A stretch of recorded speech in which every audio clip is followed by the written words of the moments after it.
En esta ocasión hablaremos sobre el tema de la remuneración variable. Lo primero que hay que comentar es que una de las estrategias que se utilizan en las organizaciones para elevar la productividad es pagar por medio de mecanismos que reconozcan el desempeño real del trabajador hacia la organización. En esta línea, la remuneración en general juega un papel muy importante en lo estratégico, ya que debe alinear los objetivos de los trabajadores con los de la organización, de tal manera que permita el crecimiento y el desarrollo de ambos. Como nos menciona aquí, la remuneración variable es aquella remuneración que se le otorga al trabajador con base en su desempeño. Por lo tanto, no está garantizada y es un componente de la remuneración total, que se acredita periódicamente, trimestral, semestral o anualmente en favor del trabajador. A la remuneración variable también se le conoce como pago por desempeño, participación del resultado o salario flexible. La remuneración variable se basará principalmente en las evaluaciones constantes que se le realicen al trabajador y de esto dependerá garantizar o no el pago de la misma. La remuneración puede ser un factor motivacional para muchos trabajadores, ya que dependerá de ellos conseguir la ganancia máxima a otorgarse, pero también puede implicar una desmotivación para aquellos trabajadores que no logren alcanzar la meta.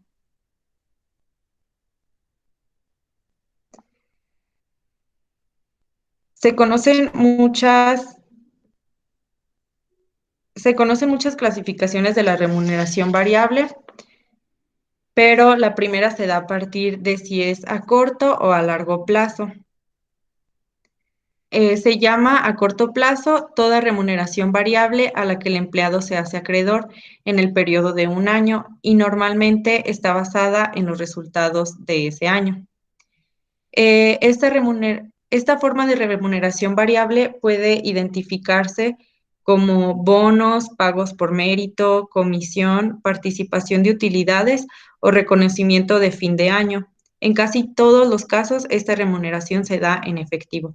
Después tenemos la remuneración de largo plazo, que suele otorgarse con base en un periodo que fluctúa entre 3 y 5 años y por lo general está vinculada a los resultados de ese periodo. La razón de instituir una remuneración basada en resultados a largo plazo es que hay muchos objetivos de la empresa que no se materializan de inmediato o es también necesario esperar algunos años para poder ver los resultados. Por eso es que esta remuneración es a largo plazo. También existen diversas formas de la remuneración variable. A continuación mencionaremos las más comunes. En algunos casos, el nombre puede cambiar o variar según el nombre que le quiera asignar cada organización. Tenemos como primero los bonos, que es la remuneración con base en méritos, de acuerdo con algún sistema de evaluación del desempeño. Con frecuencia, el trabajador puede recibir una remuneración más alta por este concepto, que es el concepto de bonos, que por su propio salario fijo, lo cual dependerá de las políticas salariales de la organización. Los bonos se pueden dar de forma individual o grupal. Después tenemos la compensación basada en unidades, que se compensa al trabajador por el total del volumen de su rendimiento. También se intenta la variable de que el trabajador reciba una compensación proporcional al exceso de producción que haya logrado. Después tenemos las comisiones, que estas se proporcionan a los trabajadores que están totalmente ligados en el área de ventas. Tenemos también la compensación por experiencia y conocimientos, que constituye un estímulo al empleado para reconocer sus competencias. Es importante señalar que este incentivo no se basa en lo que hace el trabajador, sino en lo que puede hacer el trabajador. Después tenemos la participación de utilidades, que aquí el PTU permite que las empresas compartan las ganancias de sus actividades con los trabajadores.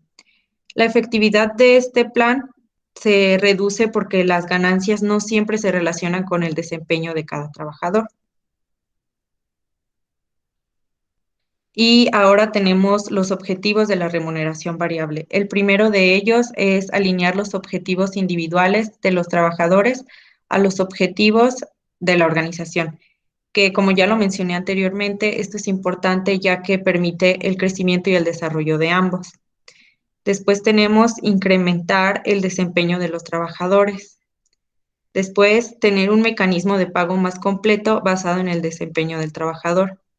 Otro objetivo es establecer una relación más estrecha entre el trabajador y la organización, fijando continuamente objetivos para el logro de los mismos.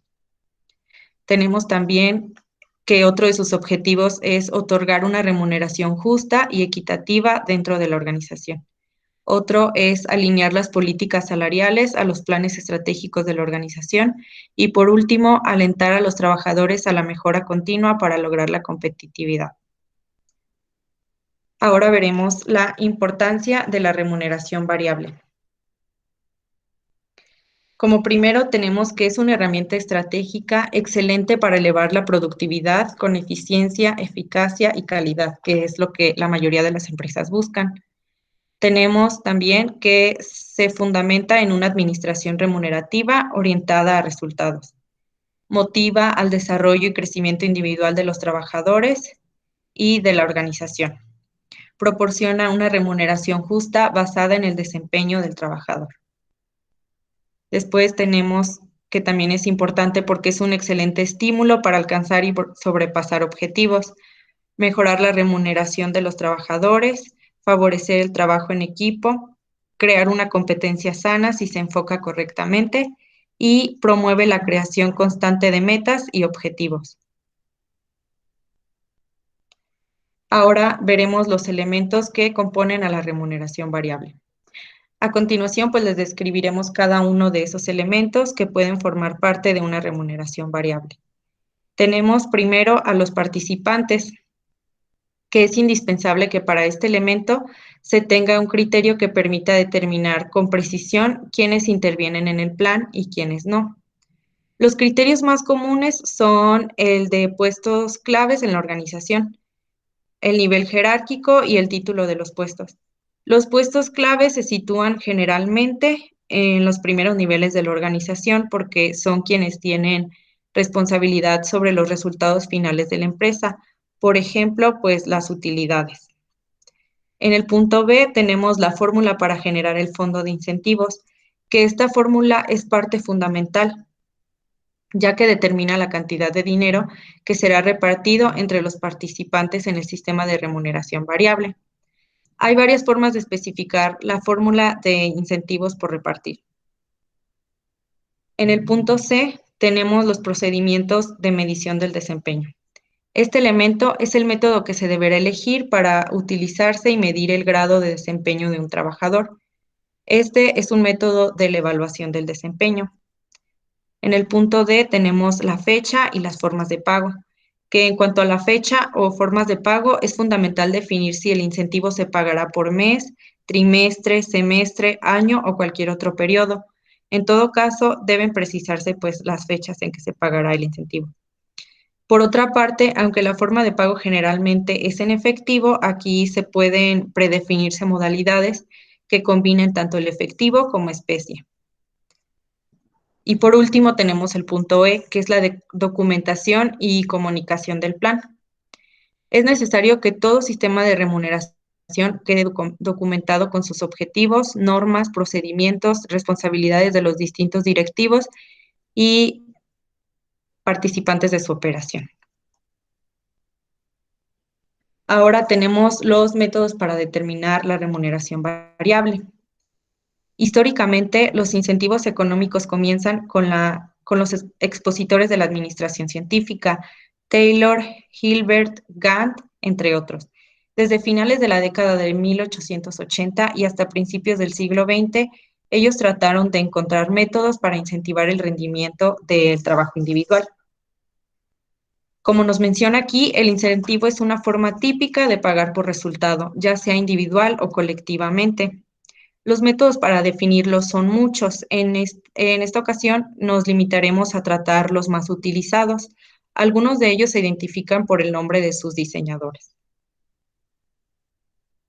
Aquí tenemos de manera pues gráfica los diferentes métodos que se utilizan para sacar la remuneración variable, para determinarla. Tenemos el de destajo, de tiempos normalizados, de incentivos participativos e incentivos selectivos. El primero que veremos a continuación será el de destajo. Bueno, como tenemos aquí, este es uno de los primeros métodos y ha sido el más empleado y difundido en el área industrial. Subsiste aún en muchas empresas y consiste en fijar un pago por cada unidad producida o, como se podría decir, una tarifa base. Este método permite que el trabajador fije su propio ritmo de trabajo, ya que se sabe de antemano que su paga variará en función del número de unidades producidas. Cuantas más unidades produzca, más cobrará. Generalmente se determina para trabajos específicos.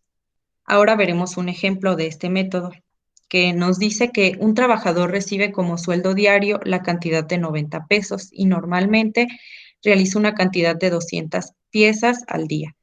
Y ahora vamos a pasar a determinar el costo de cada pieza. Tenemos la fórmula que es PU es igual a S, que sería el salario, y ST, que es el número de piezas. Entonces, tenemos el precio unitario, vamos a sustituir que es S, el salario, nos menciona en el ejemplo que es de 90, entre el número de piezas, que nos dice que normalmente realiza una cantidad de 200 piezas al día.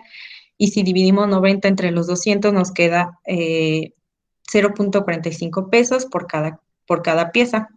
Por lo tanto, un excedente de 200 piezas implica pagar al trabajador la diferencia. Y como algunas ventajas de este método, tenemos que es un método sencillo en los cálculos y también es fácil de comprender.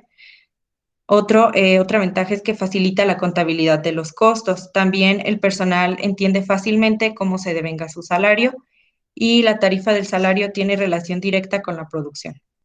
Algunas de las desventajas de este método es que ya tiene mala fama por algunos empresarios y también que se tiene que estar actualizando el costo por pieza cuando se cambia el tabulador salarial.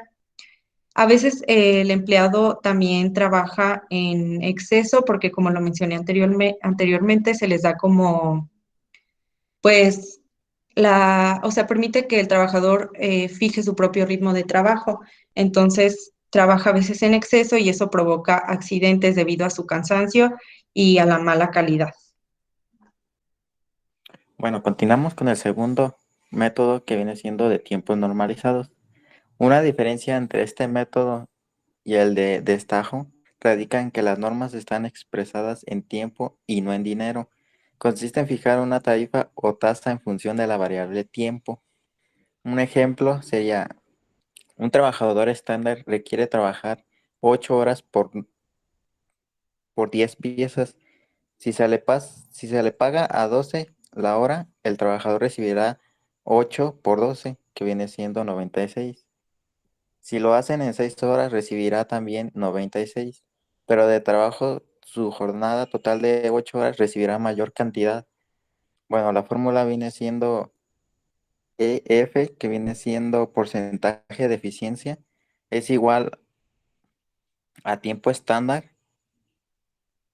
entre tiempo invertido total, en el que EF viene siendo el porcentaje de eficiencia por el salario base, que viene siendo el salario devengado. Por lo tanto, si el trabajador laboró las 8 horas, tendrá que recibir 128. Una vez realizado la sustitución de valores, pueden ver el resultado que viene siendo 128, que se le debe de pagar por las 8 horas trabajadas.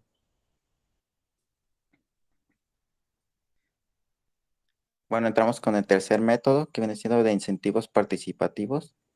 Este método es donde el trabajador comparte en alguna medida las ganancias y pérdidas. Esto quiere decir que va en consideración a su rendimiento que tiene en la empresa. De aquí entramos con los diferentes autores que anteriormente se explicó, que estos autores se vieron reflejados mucho en el proceso de estos métodos. Uno de ellos es Halsey, que él dijo que consiste en tomar datos de los registros anteriores de producción y de tiempo empleados para la determinación de una pieza. Si el trabajador tarda ese tiempo establecido o más, recibe un pago en razón de la tarifa horaria. De esta forma se le garantiza un salario base. En cambio de terminar en menos tiempo del fijado, recibirá además una gratificación del 50% sobre el tiempo ahorrado.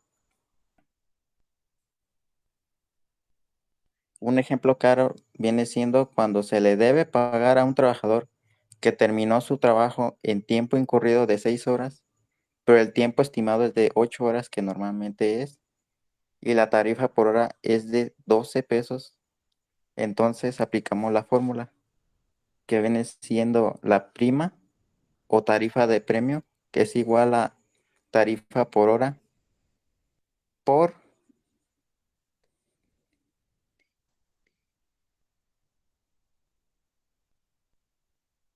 por el tiempo incurrido entre la tarifa por hora por el tiempo incurrido más 2. Una vez sustituyendo los valores, nos va a dar 84 pesos por las 6 horas trabajadas. Ahora entramos con el segundo autor, que es York.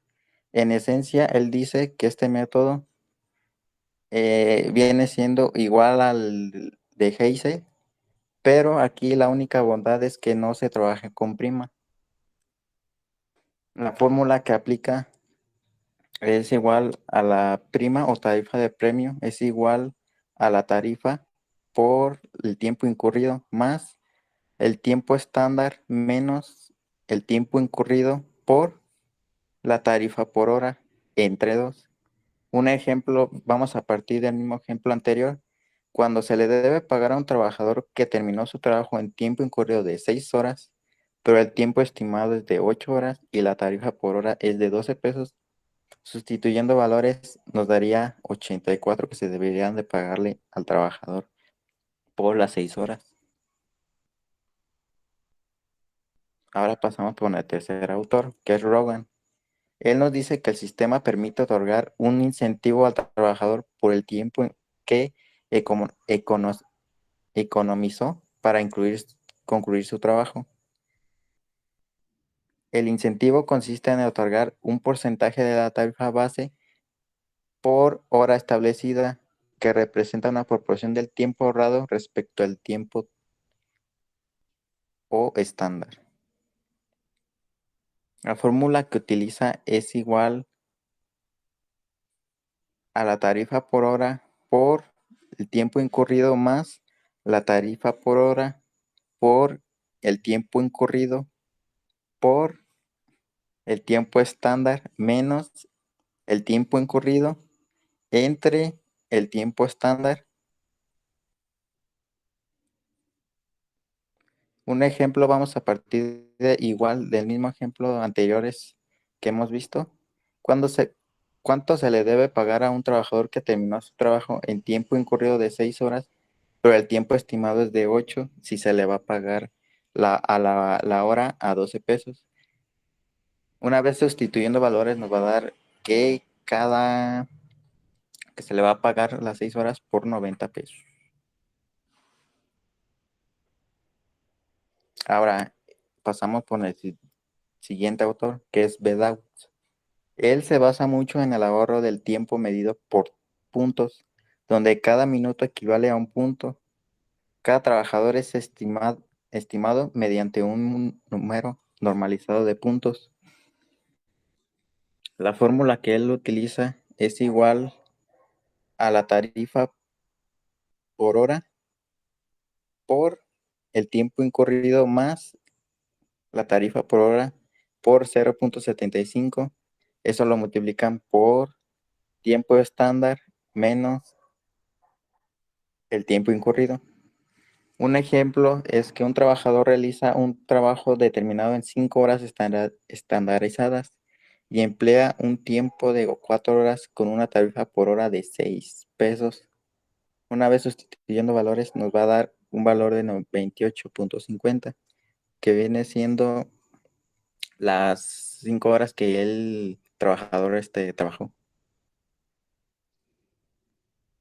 Ahora pasamos por el tercer método, que es el incentivos selectivos. Es un método que trata de alentar a los trabajadores productivos y eficientes.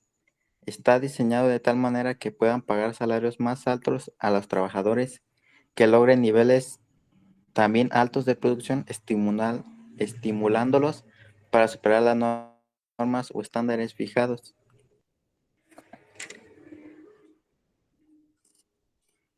Ahora, como anteriormente se ha visto que los autores se van incluyendo mucho en estos métodos, empezamos con Taylor, que este método, él nos dice que se basa en la fijación de una norma o estándar como resultado de un estudio de tiempo y movimiento.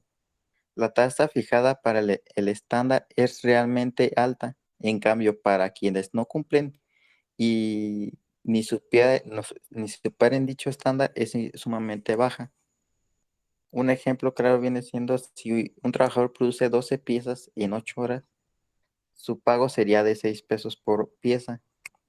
Pero si produce 10 piezas en el mismo tiempo, el pago se le verá reflejado en una baja proporción, entonces se le pagaría de 5 pesos por pieza y así sucesivamente. Si se produce 8 piezas en el mismo tiempo, el pago sería de 4 y así consecutivamente.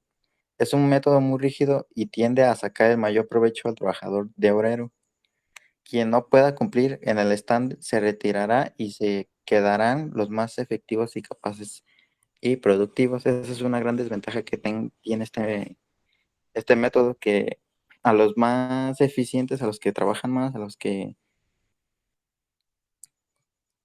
generen más ganancias o produzcan más, se verán más reflejados en más compensaciones o beneficios que tengan. Pero si un trabajador no es capaz de realizar cientos de estándares, entonces será incapaz y retrocederá en la producción.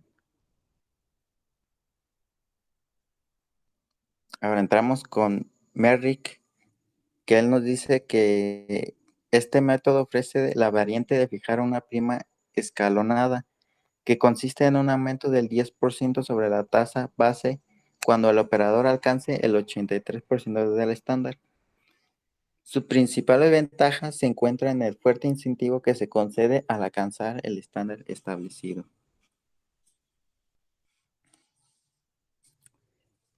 Con Gantt establece dos tarifas por hora, una superior y otra inferior, que se aplican según el alcance del estándar fijado. Por otra parte, garantiza al trabajador un mínimo de salario aún no alcanzando el estándar. El método es utilizado en aquellas organizaciones donde la producción es en línea. Un ejemplo, si la tasa inferior se fijan en horas de trabajo normal, sería lo siguiente. Si la producción es de 20 piezas en 8 horas y se les paga la pieza por 12 pesos, es igual a 96 pesos. Si la producción es de 25 piezas en 8 horas y cada pieza se le paga 16, serían 128 pesos. Y si la producción es de 30 piezas en 8 horas y se le paga cada pieza a 16, es igual a 128, pero hay que entender que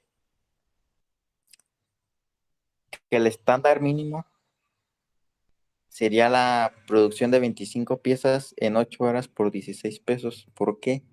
Esto significa que aún superando el estándar, el sistema premia solamente el cumplimiento del estándar. La intención es que se cumplan el estándar sin importar los excedentes. Por eso no importa si generas 30 piezas de más y te la están pagando igual.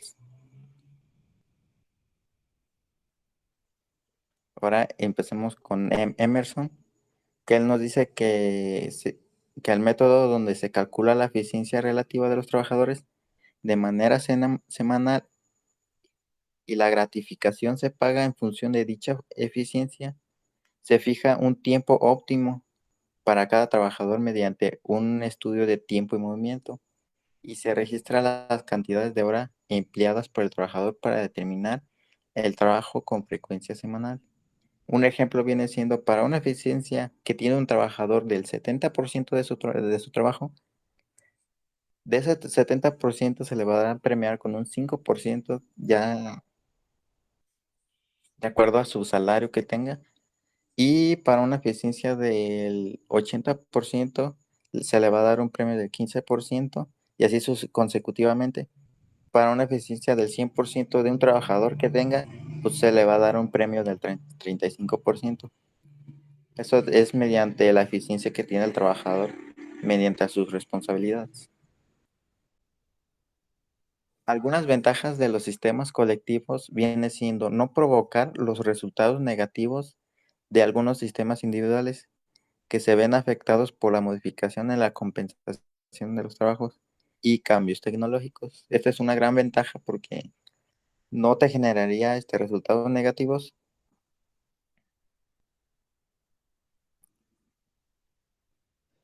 Mejoran el ambiente de trabajo, pues al existir un interés común, la actitud de los empleados varía y no produce los efectos negativos de la restricción de rendimiento, ni las presiones de los trabajadores para modificar la exigencia de las normas de producción.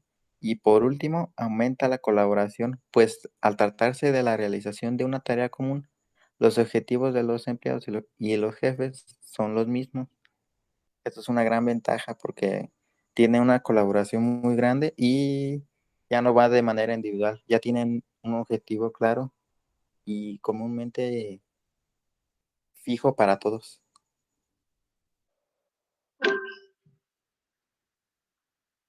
Entre otras de las ventajas de los sistemas colectivos, también encontramos que los trabajadores son partícipes de los planes y se sienten motivados. Esto se refiere a que nuestros empleados deben sentir pues esa motivación, esas ganas, no sentir solamente que trabajan por trabajar, sino que son incluidos y que así como crece la empresa, pues va creciendo a empleado personalmente.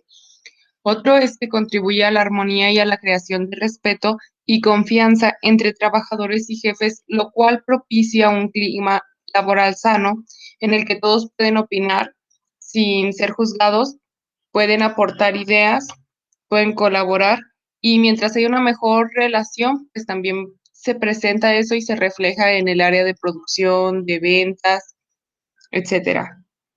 Otra muy importante es que mejora las comunicaciones porque se comparten todos los objetivos organizacionales. Todos son parte de, todos van caminando por un mismo camino para lograr el mismo objetivo, pero siendo motivados y cada uno con su objetivo personal y creciendo personalmente también. Ahora vamos a hablar sobre los métodos para el ámbito industrial. El primero de los métodos se llama método Scanlon. Este fue creado por John Scanlon, debido a esto su nombre, en 1937, y este método se fundamenta en dos aspectos básicos. El primero es la determinación de un incentivo directo que induce a los trabajadores a lograr el aumento de la producción. ¿Qué significa esto? Que al tener un incentivo directo, es algo que directamente va a beneficiar a nuestros trabajadores al tener ellos un motivo físico, como las remuneraciones o los incentivos, pues van a sentirse más motivados a trabajar.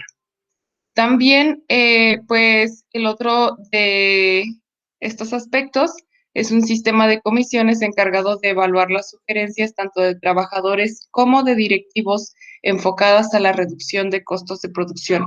Esto nos habla de que los mismos directivos van a ir haciendo una comisión en la que pues hay ganancias, ya sea por las ventas, por las compras, por los métodos que pues se pueden utilizar más adelante. Por ejemplo, suponemos que el gasto del personal es el 40% del valor total de nuestras ventas.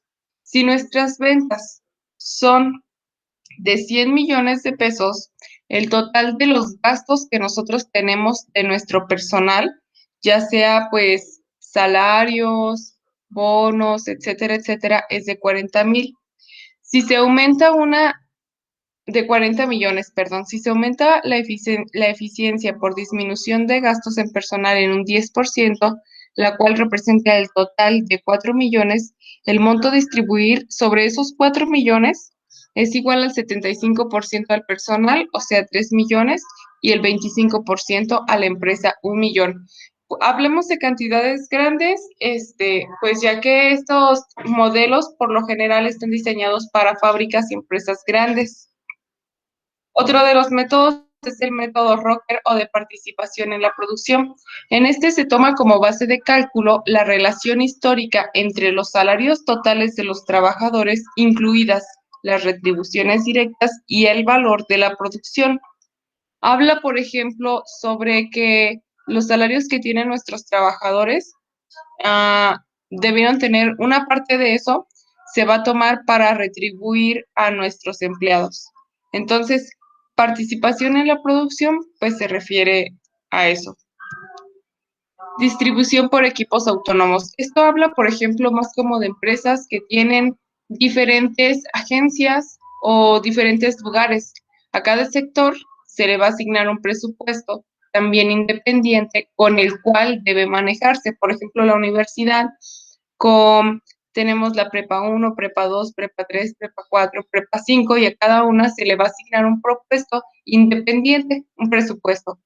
No existe una limitación en cuanto a los niveles que se desee involucrar solamente de acuerdo con las características de la empresa. Después, la ganancia sectorial que surja se debe distribuir al sueldo de cada empleado. Entonces, sí se trabaja en equipo, pero cada sector va a tener su presupuesto y de ahí mismo pues va a surgir el sueldo de cada empleado. Otro método es el REUDER o salario anual garantizado, que se basa en la teoría económica del salario alto y el poder adquisitivo de los trabajadores, quienes incluso son consumidores de los productos que concurren. Por su actividad, al volcar al mercado, cuando la empresa encara cambios tecnológicos, debe dar participación a los trabajadores, que a fin de cuentas también son consumidores potenciales de sus productos. Entonces, a esto se refiere que lo que nosotros le vamos a retribuir de participación a cada trabajo es, por ejemplo, cada que salga un producto nuevo y hayan ventas sobre ese producto, pues se va a dar una participación sobre las ventas de ese producto tecnológico. Otro método es el método Schuler o salario proporcional. En este caso, las remuneraciones deben representar un porcentaje del total de ventas. Este porcentaje en cuestión condiciona el total del ingreso futuro de los empleados. Estamos hablando, por ejemplo, de que la proporción de nuestras ventas, si tuvimos ventas de 500,000, va a haber un porcentaje que en cuestión, pues, condicional, de acuerdo a lo que va a ganar nuestro empleado, es la proporción que se le va a dar. Otro es de acciones. Este es uno de los, pues, muy pocamente usados. Se trata de un método de participación en los beneficios de otorgar acciones. En lugar de pagar con dinero, eres socio de la empresa también, de acuerdo con los resultados obtenidos. Y obviamente ya como socio, pues cada quien comienza a recibir sobre sus acciones la ganancia y la participación de sus acciones. También existen métodos para la distribución otorgando beneficios a nuestros empleados. El primer método es el de distribución al contado. Este consiste en el pago inmediato una vez determinados los beneficios divididos en la forma prevista. Si decimos que para el 20 de agosto de cada año se van a dar, pues, los beneficios de contado en un solo pago, solamente pues nos tocó 10,000 pesos por empleado, en una sola presentación se le van a dar los 10,000 pesos. De dividendos. En estos sistemas, la distribución del porcentaje de los beneficios que corresponden al personal se efectúa con arreglo a los dividendos abonados a los accionistas, de tal manera que sean compartidos los objetivos del personal y de la compañía. Gana la empresa y ganamos nosotros como empleados o ellos como nuestros empleados. El porcentaje, pues es, por ejemplo, como tanto gana el accionista como gana el trabajador, pero ellos no son accionistas. El método de diferidos o pagos acumulados es uno en el que se establece con la parte de beneficios destinados al personal, se constituya un fondo que incrementará futuras prestaciones de jubilación, retiro, incapacidades, préstamos, etcétera. En este caso se refiere más como a un beneficio, pues sí, para el personal, pero es un beneficio a futuro. Por ejemplo, como lo menciona aquí, la jubilación, aparte de lo que se da, es como un bono extra o una acumulación. Y este solamente pues se debe dar en casos específicos. Algunos también pueden ser combinados, puede ser utilizado el método de acciones junto con el método de efectivo, etcétera. Y en estos casos, un porcentaje se va, por ejemplo, para sus acciones, o un porcentaje se va para su retiro, y un porcentaje se entrega en efectivo, dependiendo. Hay algo que se llama participación de utilidades a los trabajadores. La participación de utilidades a los trabajadores, o mejor conocido como PTU, es un beneficio que por ley corresponde anualmente a los trabajadores. Se fundamenta en la Constitución Política de los Estados Unidos Mexicanos, donde se establece que los trabajadores tendrán derecho a una participación en las utilidades, o sea, en las ganancias de las empresas. Esto lo podemos encontrar en el artículo 123, fracción 9. Hay algunas empresas que están exentas de pagar PTU. Estas son empresas de nueva creación durante su primer año, ya que por lo general pues no tienen la suficiente utilidad. Las de nueva creación dedicadas a elaboración de un producto nuevo durante los 2 primeros años, que es, aparte, por ejemplo, es un invento y es una nueva empresa, pues se aplica. Y a las instituciones de asistencia privada que realicen actos con fines humanitarios y sin fines de lucro. Por ejemplo, el IMSS, el Infonavit o instituciones públicas con fines culturales, asistenciales o de beneficencia. Hay algunas normas del PTU. Entre ellas se encuentra que los directores, los administradores y gerentes generales de las empresas no participan en las utilidades. Los trabajadores de confianza pueden participar siempre y cuando su sueldo sea igual al sueldo más alto de los sindicalizados, más un 20%. Los trabajadores eventuales que hayan trabajado por lo menos 60 días al año se consideran trabajadores servicio, los trabajadores con incapacidad por riesgo de trabajo y de maternidad. Los trabajadores domésticos no tienen derecho a participación, pues como lo dice doméstico, no hay utilidad en las casas. Las utilidades no repartidas en el año anterior se suman a las del año siguiente en caso de que, pues por alguna razón u otra se detuvieran. El derecho a recibir utilidades se prescribe cada año y el importe será el 10% de la renta gravable repartido en 2 partes iguales de la siguiente manera: 5% para el primer factor, que se obtendrá considerando el número de días trabajados, y 5% pues para la otra parte. Tenemos que se deben cumplir condiciones como el objetivo. Es indispensable que se tenga claro cuál es el objetivo del sistema de una remuneración, saber por qué le vamos a pagar a nuestros empleados y con qué fin para que se pueda lograr eso. Participativo debe involucrar a todas las áreas de la organización con la finalidad de hacer partícipes a todos los trabajadores. Contar con una buena relación laboral. Es más sencillo implementar un sistema de remuneración cuando exista una buena relación entre el patrón y el trabajador, que pueda ser autoaplicable. Cada área puede ser responsable de aplicar al sistema, pues, su parte de la participación. Debe ser demostrativo, deben verse los beneficios tanto para la organización como para el trabajador. Debe ser flexible, se debe ajustar a los cambios que puedan surgir. Debe ser fácil de administrar, pues tiene que aplicarse de manera entendible tanto para trabajadores como administrativos y que sea objetivo para que pueda medir exactamente lo que se tenga que. Debe ser comunicable para que pueda ser expresado y oportuno en cada nivel de la organización, que es lo que decíamos antes. Debe ser autofinanciable, que la empresa no tenga que perder, sino que es parte, como no algo que sobra de la utilidad, pero algo que salga rentable teniendo aún así la utilidad.